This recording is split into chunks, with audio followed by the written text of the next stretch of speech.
Level 1. You're 28. You've been the cartel's accountant for 4 years. Not the guy with the gun, the guy with the spreadsheet. You were a finance student in Monterrey, top of your class, clean family. Your uncle owed money to the wrong people. 2 men showed up at your apartment and said you could pay his debt with numbers instead of blood. 4 years later, the debt is paid 10 times over, but nobody's counting anymore. You know which senators take cash. You know which banks look the other way. You know the real names behind 14 shell companies across 3 countries. Level 2. You decide to run on a Wednesday, not because of courage, because of a photo. Your boss slides his phone across the dinner table. A family in Sinaloa, wife, 3 kids, dog in the yard. He says their accountant tried to switch teams. He says this like he's telling you about the weather. Then he swipes to the next photo. Same house, no family, just furniture and stains. He puts the phone away and orders dessert. He wasn't threatening you, he was just sharing a story. Level 3. Rule 1. Tell nobody. Every escape story inside the organization ends the same way. Rule 2. Don't change your pattern.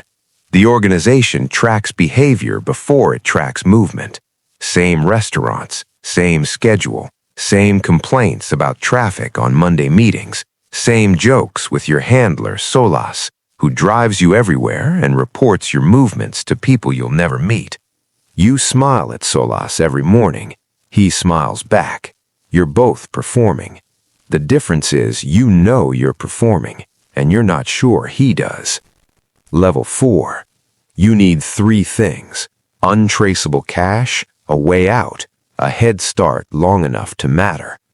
The cash is the easiest part because you're the one who moves it. $8,000 a month, small enough to hide in the noise. In 11 months, you stack $88,000, not enough to live forever, enough to disappear. Level 5. The way out is harder. Airports have cameras. Cameras have facial recognition. The organization has people at every major terminal in the north.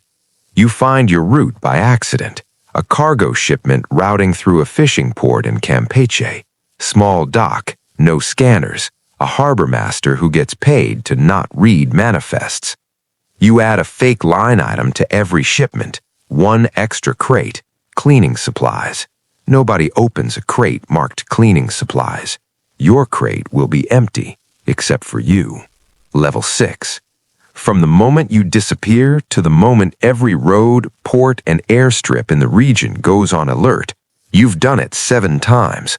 On the 8th trip, you board the flight as usual, check into the hotel as usual, attend the first meeting as usual. At 9 p.m., you walk out the service entrance in a kitchen uniform you stole 3 trips ago and stashed behind a ceiling tile. Bus to Villa Hermosa, local bus to Campeche. By the time Faceless calls for your morning check-in, you're 800 kilometers away, watching pelicans. You drop the phone in a sewer grate.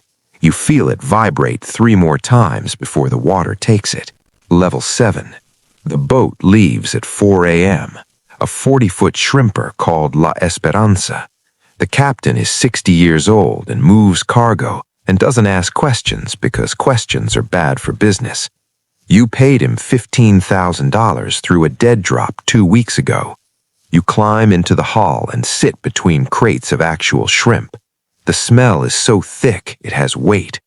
The engine starts. The dock shrinks behind you. You watch Mexico disappear into the dark. Level 8. Belize City. $70,000 on a prepaid card. A fake ID from a forger in Guadalajara. The clothes on your back.